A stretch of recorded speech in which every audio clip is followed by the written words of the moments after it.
48 oyga foizlarsiz bo'lib to'lab beradi. Ya'ni 1.749.000 so'mdan oylik to'lov chiqadi.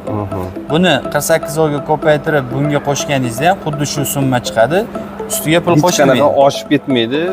Akalar, ukalar, assalomu alaykum. Bu yangilikni tezlik bilan sizlarga yetkazmasam bo'lmaydi.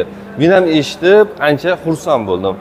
Haval nimalar qilib tashyapti? ADM Global Haval Namangan avtosalonida umuman Haval Julion va Haval M6 modellariga ishonsanglar, bozorga borsangiz ham, mashina olsangiz, pulingiz yetmasa 3 yil, uzog'i misol uchun 6 oy, 1 yilga beradi. Shunda ham kutgani hisobiga pul qo'shiladi narxiga. Lekin Haval sizga kerak bo'lsa 3 yil ham, kerak bo'lsa 4 yil ham ishonaveradi. Ortiqcha pulingiz ham kerak emas.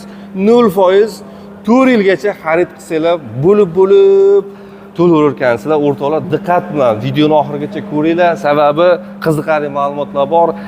Boshlang'ich to'lovlari qanchadan chiqadi, oylik to'lovlari vobshe zo'r chiqar ekan. Ko'ringlar. Xudo xolasa hozir biz Namanganda Haval avtosalonidamiz. Donyorbek bilan juda chiroyli qilib ma'lumotlar beramiz. Eng ko'p savdosi bo'layotgan oilaviy, gavdasi ham katta, ichlari keng Haval M6 va Haval shahar ichiga juda ham zo'r avtomobil ko'rib turibsizlar, crossoverlar. Shularga 0%lik 3 yildan 4 yilgacha ketmoqda. Diqqat bilan eshitinglar, boshlaymiz videoni. Assalomu alaykum, Donyorbek, yaxshimisiz, tuzimisiz? Xush kelibsiz. Rahmat. Voy, yangilikni eshitib qarang. Albatta akajon, bizada Haval modellari juda ham qulay narxlarda hamda rassrochka tariflarda bugungi kunda sotuvga chiqdi. Agar obunachilaringiz shu ko'rayotgan videoga like bosib, obuna bo'lib, kommentariyada fikrlarini yozadigan bo'lsa, albatta biz ham ularga javob berib, hamma ma'lumotlarini, grafiklarini tashlab berishimiz mumkin bo'ladi. Ushbu ko'rayotgan Haval M6 modelingiz bugungi kunda o'zimizni milliy brend sifatida Jizzax viloyatida ishlab chiqarilmoqda. O'zimizda ishlab chiqariladi. Albatta, zapchastlaridan umuman muammo yo'q. Avtomobil 1.5 turbina motor bilan jihozlangan bo'ladi. 100 kilometrga shahar ichida o'rtacha 6-7 litr rasxod qiladi. Shu gavdaga? Albatta. Avtomobilimizda qo'shimcha ravishda aytib o'tish kerak, sport, eko, standart rejimlari bor. Agar sport rejimda harakatlanadigan bo'lsangiz, rasxodi 8 ta 9 tagacha ko'tarilishi mumkin bo'ladi. Avtomobilimiz juda ham keng, uzunligi 476 bo'ladi ushbu avtomobilimizni. Kuzov qismiga ham ahamiyat berib qo'yadigan bo'lsak, atsenkovniy metalldan ishlab chiqarilgan bo'lib, 12 yilga garantiya beriladi. Zanglamasligi, chirimasligiga. Bugungi kunda Rossiyada bu avtomobilni 70% aholisi sevib, haydab kelmoqda. Haqiqatan ko'p eshitdim. Rossiya sevib nima qilgan? Haval ishonchini qozongan Rossiya bu Haval modellari. Bu nimaga shunaqa deydigan bo'lsangiz, buni har bitta podveskasi MacPherson podveska bilan jihozlangan bo'lib, g'ildiraklar ishlash mexanizmi alohida ishlaydi. O'shaning hisobiga juda ham yumshoq bo'ladi. Balka bo'lmaydi bu mashinada. Balka bo'lmaydi. Bu mashina 55 talik bakdan tashkil topgan bo'ladi. Benzin tanlamaydi bugungi kunda. Xohlagan benziningizni quysangiz bo'ladi. Aka, buni yana eng ahamiyatli joyi bagajida. Почти 810 litrni tashkil qiladi ushbu bagaj. 810 litr. Albatta, buni ko'proq uzoq yo'llarga, boshqa joylarga sayohat qiladigan yoki tirikchilik qiladigan akalarimiz ham ko'plab olib haydashmoqda. Bagajida ancha yukni olib kelsa ham bo'ladi. Bagajni qaranglar, kattaligini. Bemalol yuk ketaveradi. Qo'shimcha ravishda yoqilg'i turini o'zgartiraman deyishsa, 2000-3000 kilometrdan keyin, atkatka holatdan chiqqandan keyin propan qo'yishlari ham mumkin bo'ladi. Donyorbek, ushbu avtomobilga kafolatlari, garantiya demak, kafolatlari qancha? Albatta, kafolatiga keladigan bo'lsa, ushbu avtomobilga 5 yil yoki 150 ming kilometrgacha kafolat beriladi. Ushbu avtomobilda umumiy hisobda 23 ta funksiya bor. Даже бескключовой доступdan boshlab klimat kontrol, oldida обогрев sidinalargacha to'liq jihozlangan bo'ladi. Umumiy olganda bizni sharoitda haydaydigan har bitta mijozga kerak bo'ladigan asosiy funksiyalar ushbu avtomobilda mavjud. aka. Orqasi ham keng. Mana men 1.90 bo'yim. Ancha nocha odamman, lekin qaranglar sakrab chiqib ketaverasizlar. Mana qaranglar, kengligini qaranglar, bemalol ketaverasizlar. Juda haqiqiy oilaviy, keng, sayohatlarga ham juda zo'r, ha? Albatta. Ham yumshoq, McPherson o'sha yurish o'sha ходовой qismlari ham. Ushbu avtomobilimizni oldini ham ochib ko'rsataman, chunki ko'p mijozlar so'raydi. Hop, ushbu avtomobilimizni xarid qilgan mijozimiz ushbu avtomobilimizni shumizolyatsiya qilishi yoki qo'shimcha ravishda ballonni almashtirishi ham shart bo'lmaydi. Shart emas. Mashina tayyor holatda bo'ladi. Agar sizni nomingizdan kelishadigan bo'lsa, poliklarini ham solib beramiz. Yashang, rahmat. Endi Donyorbek motorini ham ko'rsangiz bo'ladi. O'zimizning jaydari 4 silindrli nemitskiy motor bo'ladi. Biz o'zimizning jaydar ustalar ham shu avtomobildagi motor sistemalarini to'liq tushunadi. Yashang. Xo'p, endi qarang, endi bu dvigatellarga propan o'rnatyaptimi hozir kunda o'sha klient sotib olganlar? Yoqilg'i turini o'zgartirish bo'yicha zavod alohida memorandum qilib ishlayapti bugungi kunda. Ya'ni ofitsialniy distributsiyalarda ushbu avtomobilga propan o'rnatish xizmatini tashkil qilish bo'yicha ish olib borilmoqda. Ish olib borilmoqda. Xudo xolasa shu oyda oxirlariga reja qilib turibmiz, propan qo'yish xizmati boshlanadi. Lekin ba'zi bir mijozlarimiz o'zlari mashina xarid qilgandan keyin ko'chadan, kafolatli joylardan propan qo'ydirib, haydab yurganlar ham bor. Lekin o'zi aslida ko'pchilik propan qo'yaman deb xarid qiladi. 1-2 oy mingandan keyin atkatka davrini o'zida benzin rasxodini ko'ryapti-da, bugungi kunda propanning narxi ham oshib ketganini hisobiga ko'pchilik benzinda yuribdi. Okay? 70% odam qaytmayapti o'sha propan qo'yaman deb. O'zi shahar ichiga o'zi 6-7 litr. 6-7 litr atrofida ekan. Endi propanga hojat ham. Propan ham o'sha 7,5 mingga chiqib qoldi. Ha, почти 8 ming bo'ldi hozir. Xo'p, Donyorbek boshida aytdim, o'sha 0 o'sha foiz o'zini pulini shunday bo'lib to'lanadi. Shu haqida ma'lumot bering. Ushbu avtomobilni qanaqa holatda avtomobil xarid qilaman degan mijozlarimiz bo'lsa, har xil tariflarda ularni oldilaridagi imkoniyatiga qarab turib, rassrochkaga foizsiz, tan narxiga pul qo'shilmagan holatda hisob-kitob qilib beramiz. Albatta. Ya'ni deylik, siz aytib o'tganingizdek, birorta odam bozorga chiqdi, ozgina ajdaniyaga mashina olsa, ustiga pul qo'shiladi. Bunda misol uchun agar mashinani tan narxiga nisbatan 70% to'lovni amalga oshiradigan bo'lsa, mijozlarimiz o'rtacha 48 oyga foizsiz qolgan ostatka summasini bo'lib beraman. O'rtacha hisobda 1.700.000 dan 2 milliongacha pozitsiyasiga qarab oylik to'lov chiqadi. Tushunarli. Agar 50% to'lovni amalga oshirishsa, 30 oy muddatga foizsiz qilib beraman. Bugungi kunda trekerlarimiz ham xuddi shunaqa tarifda ishlayapti. 50% to'lov qilasiz, qolgani 30 oy, 36 oygacha olsangiz bo'ladi. Xuddi ushbu avtomobilni ham narxi 249 milliondan boshlanadi. Bu 280 millionlik model. Shu modelga misol uchun 70% yoki 50% yoki 40-30% to'lovlari bo'lsa ham, haliga belgilangan muddatlarda foizsiz qilib hisoblab beramiz. Tushunarli. Agar unda ham misol uchun boshlang'ich to'lov 25% to'lovim bor, lekin ko'proq muddatga olmoqchiman degan mijozlarimiz uchun hali 25% li avtokreditlar yo'q bizda. Bizada imtiyozli kreditlarni ham tushgan stavkalari bo'yicha ishlaymiz. 1% dan boshlab maksimalni 16% gacha yillik aylanma stavkasida hisoblab berishimiz mumkin. Tushunarli. Xullas, o'rtoqlar, mana Haval M6 eng o'sha birinchi pozitsiyasi 249 million 900 ming so'm bo'lsa, o'rtoqlar 70% boshlang'ich to'lov 70% ni bersanglar, uzog'i 48 oy, to'g'ri yo'lda. 48 oyga o'sha 249 million 900 ming so'mni o'sha qolgani gideta bir 75 million bo'ladi. Ha, mana mijozlaringizga bitta ko'rsatib ham qo'yaylik. Deylik, ushbu avtomobilning 3-pozitsiyasini mijoz xarid qilmoqchi. Xo'p. Boshlang'ich 70% to'lov 195 million 930 ming so'm bo'ladi. Qolgan 83 million 970 ming so'mni 48 oyga foizlarsiz bo'lib to'lab beradi. Ya'ni 1 million 749 ming so'mdan oylik to'lov chiqadi. Buni 48 oyga ko'paytirib bunga qo'shganingizda ham xuddi shu summa chiqadi. Ustiga pul hech qo'shilmaydi. qanaqa oshib ketmaydi, 300 million bo'lib ketmaydi. Shunaqa. Shunisiga qoyil qoldim o'rtoqlar, shuni sizlarga yetkazay dedik. Xo'p, endi yana bitta model Haval Julionga ham shunday foizsiz to'lovlarni amalga Albatta. oshiryapsizlar. Bu Julion modelimizni уже xalq bilib, sezib, ancha komfortlilari tomonidan yaxshi ko'rib qoldi. Bu Albatta. avtomobilimizda umumiy olganda 44 ta funksiyadan tashkil topgan bo'ladi. Aha. To'liq 100% shumizolyatsiya qilingan.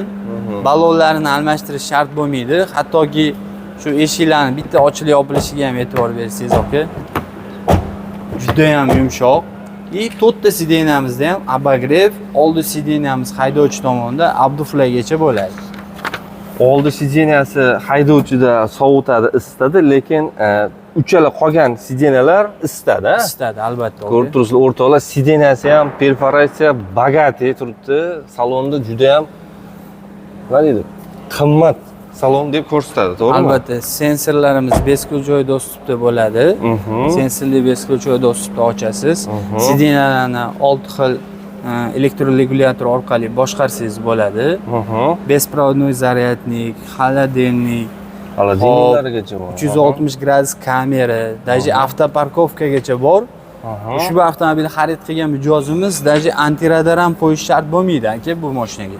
Sababi head-up display orqali harakatlanayotgan yo'ldagi belgilangan tezlikni ogohlantirib ketadi. Agar u tezlikdan oshib ketadigan bo'lsangiz, sразу signal berib, tezlikdan oshib ketding, tezlikni tushirishing kerak deb belgilangan tezlik ko'rsatib turadi. Yo'l chetidagi yo'l belgilarini o'qiydi. Albatta. To'g'rimi? Обязательно. Tushunarli. Xo'p, bular haqida yengil o'sha dvigatellari qanaqa, rasxodlari qanaqa uchun ma'lumot berib keting. Ushbu avtomobilimiz ham 1.5 turbina nemitskiy motor bilan jihozlangan bo'ladi. Tushunarli. Sport, eko, standart va qo'shimcha ravishda qor rejimlari ham bor. Ushbu avtomobilda ko'rib turganingizdek 360 gradus kamera bilan jihozlangan. Deylik, biror joyga mashinani chetga qo'yib kirib ketsangiz, oldiga ham, orqaga ham mashina qo'yib ketgan bo'lsa, u yerdan chiqishga aqlingiz yetmaydigan bo'lsa, avtoparkovka rejimini bossangiz, o'zi orqa oldi qilib, tormoz, gaz, rullarni o'zi boshqargan holatda mashinani yo'lga olib chiqib beradi. Ko'p urinmaysiz, o'zi avtomatik. Yo'q, hech qaytini bosmaysiz. O'zi amalga oshiradi hamma narsani. Juda aqlli. Qo'shimcha ravishda голосовое управление bor, rus tilida ishlaydi. Oynani och desangiz, oynani ochadi, lyukni och desangiz, lyukni ochadi. Isib ketdim desangiz, konditsioner yoqib beradi, sovqatib ketdim desangiz, issiqni yoqib beradi, aka. O'rtoqlar. Qo'shimcha ravishda двухзонный klimat kontroli ham bor. Hop, aytaylik, agar siz o'zingiz rolda bo'lsangiz, bu yoqda hojona bo'lsalar, ularga issiqni yoqib, o'zingizga sovuqni yoqib olsangiz, bir vaqtda o'zida ikki xil tomonga, ikki xil havosini bir xil temperamentda haydab bera oladi. Hammaga har xil ekanda, qarang. Xuddi shunaqa aka, xuddi shunaqa. Hammaga xizmat qilar ekan bu mashina, o'rtoqlar. Orqalarini ham kengligini ko'rib turibsiz, orqasi ham juda ham keng. Qo'shimcha ravishda ISOFIX rejimi ham bor. Bolalarning kolyoskalari bemalol sidenaga moslasha oladi. Orqada zaryadnik, qo'shimcha ravishda abagrev sistemalarni orqa o'rindiqda o'tirgan mijozlarimiz uchun boshqarish funksiyalari ham bor. O'rtoqlar. Gap yo'q. Xo'p. Bu shahar ichiga qancha rasxod qiladi benzin? Hop, shahar ichiga o'rtacha 7 litr rasxod qiladi aka bu mashinamiz. Nemitskiy motor, bemalol shahar ichida harakatlanishida 9 sekundda 100 ga chiqishlari ham mumkin bo'ladi. Hozir bugungi kunda tezliklar chegaralangan, o'shaning uchun. Qarang, endi sizga savol, endi mana shu yerda nima mijozlar qaysi modelni ko'p xarid qilyapti ushbu kunda? Mijozlar eng ko'p xarid qilayotgan modellarimizdan shu Haval Julion bilan Haval M6 modeli ham bugungi kundagi o'rtacha sharoitda yashab kelayotgan insonlarimizni iste'mol savatchasiga to'g'ri kelayotgan modellar shu. Shu bo'ladi. Hadovoy, ko'pchilik yaxshi ko'rib haydayapti. Shahar ichida haydashga qulay bo'lgani uchun. Chunki o'zimiz ham shu texnikani ichida yuramiz. Misol uchun obunachilar bilan gaplashib qolamiz boshqa.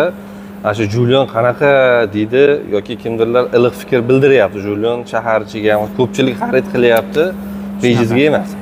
Demak, bularni narxini tanishtirib o'tsangiz, pozitsiyasiga qarab qanchadan qanchaga Shularni to'liq tushuntirib bersangiz. Hop, bularda 3 ta pozitsiya bor. Hop. Narxlari 279 milliondan boshlanadi. Aha. 330 milliongacha. Bu 279 million 900 ming so'm birinchi pozitsiyamiz. 309 million 900 ming so'm ikkinchi pozitsiyamiz. 329 million 900 ming so'm shu pozitsiyamiz bo'ladi. Uchinchisi eng full komplektatsiyada bo'ladi. Xo'p, qarang, hozir bu birinchi pozitsiyasi, ha? Ha. Birinchi pozitsiyasi. Shu farqini bering. Birinchi bilan fullni orasida nimalari bor, nimalari yo'q? Shunisini bir Hop, qiziqyapman o'zim. hozir bu siz ko'rib turganingiz eng full komplektatsiyada 3-pozitsiya. Ha, bu uchinchi eng fulli. Eng fulli. Birinchi pozitsiyada shu panorama tom bo'lmaydi. Aha. 279 million 900 ming so'mlik variantida. Aha. 360 gradus kamera bo'lmaydi. Ya'ni zatniy kamera, paketron datchiklar bo'ladi. Bunda balon razmerimiz 18. Hop, Ha, hop. unda 17 bo'ladi balon razmeri ham. Hop, sidinalarimiz ko'rib turganingizdek bunda koja bilan jihozlangan bo'lsa, unda обычный mato bilan jihozlangan bo'ladi. Tushunarli. Umumiy hisobda hop jami 27 ta funksiya bo'ladi bunda. 27 ta funksiya bo'ladi. Tushunarli. Lekin unda ham misol uchun birinchi pozitsiyani tashqi ko'rinishidan ikkinchi yoki uchinchi pozitsiyani tashqi ko'rinishi bilan farqlanmaydi ko'chada ko'rgan odam. Tushunarli. Tashqi bir xil. Xo'p, Doniyorbek, men hozir birinchi pozitsiyasidan gaplashaylik. Agar birinchi pozitsiyani mijozimiz xarid qiladigan bo'lsalar, 279 million 900 ming so'm, 70% boshlanish to'lov qiladilar. Ya'ni 195 million 930 ming so'm. Qolgan ostatki summa 36 oyga foizsiz hisoblab beriladi. 2 million 332 ming so'mdan oliy to'lov tushadi. 36 oy davomida mana shu summani to'lasa, mana shu summa kelib chiqadi. Albatta, Hech qanaqa 350 million, 400 millionga aylanib ketmaydi. Yo'q. Gap yo'q. Mana shunisiga qoyil qoldim. O'rtoqlar, tezlik bilan kelish kerak, olish kerak. Bu yoqda mana ko'rib turibsizlar, Haval, Dargo bor, H9 yoki H9 bor. Ko'rib turibsizlar, juda ham off-road, yo'lsizlikka moslangan. Yana H6 bular. Ha, bu H6 modellarimiz bor. Xullas, kelsanglar mana bunaqa pick-up stildagi o'sha Haval modellari bor. Kelib, ko'rib, bemalol test drive qilib ko'rish ham mutlaqo bepul. Bepul, albatta. Agar bu mijozlarimiz ushbu avtomobillarni naqdga olamiz deyishsa, biz ushbu avtomobillarga 10 milliondan 15 million so'mgacha tan narxidan skidka ham qilib beramiz. Voy. Shunday mashina olgani kelasizda 10-15 million so'm pulni cho'ntakka solib ketaverasiz. Xuddi shunaqa, xuddi shunaqa. Xullas, Doniyorbek, manzilni aniqroq qilib tushuntirsak, hozir biz Haval avtosaloni qayerda joylashgan? Manzilimiz aka Namangan shahar, Chorsuv dahasi. Shu Jaydar tilda aytganda Moshina bozor yo'li Nabrijniyda. Bu yog'imizda mana Turon universiteti bor, Orientar uchun. Turon universitetining shundoq qarshisida mijozlarimiz kelishsa, shu yerda avtoreynik qilib qo'yganmiz. Bemalol kelib, Haval avtomobillarini ko'rib, bu yerda xohlagan modellarning test drive bor. Test drive qilib haydab ko'rishsa bo'ladi. O'rtoqlar, yana ham joylar chiqsak, Neroda qush bozori bor, Ramaka. Qush bozoridan jicha kelsangiz, mana bu Turon universiteti bor. Mana shu yerda Great Wall Motors Haval ADM Global avtosaloniga kelib, albatta tekshirib, xarid qilib, bemalol narxlarni ko'rib olaverasizlar. Rahmat sizga shunchalik ma'lumotlar berib, vaqt ajratganingiz uchun o'rtoqlar. Yana bir narsa aytib o'tsam bo'ladimi? Aytib bo'ladi. Bu YouTube kanali orqali chet davlatlarda ishlab turgan akalarimiz ko'rib turgan bo'lsa, mashina olish niyat qilishgan bo'lsa, bemalol pastdagi raqamlar bilan bog'lanishsin. Mashinani o'sha yerdan turib ham xarid qilishsa bo'ladi. Manzillariga dastavka ham qilib beramiz bepulga. Ana bo'lmasa. Muammosi yo'q. Rahmat. Xullas, ushbu raqamga aloqa chiqinglar. Shaxsan o'zlari bemalol muloqot qilib, keyingi ko'rishni oldin iltimos like bosib, ko'pchilikka jo'natib qo'yinglar. Ko'rishguncha o'rtoqlar, foydalanish kerak. Charchamaylik.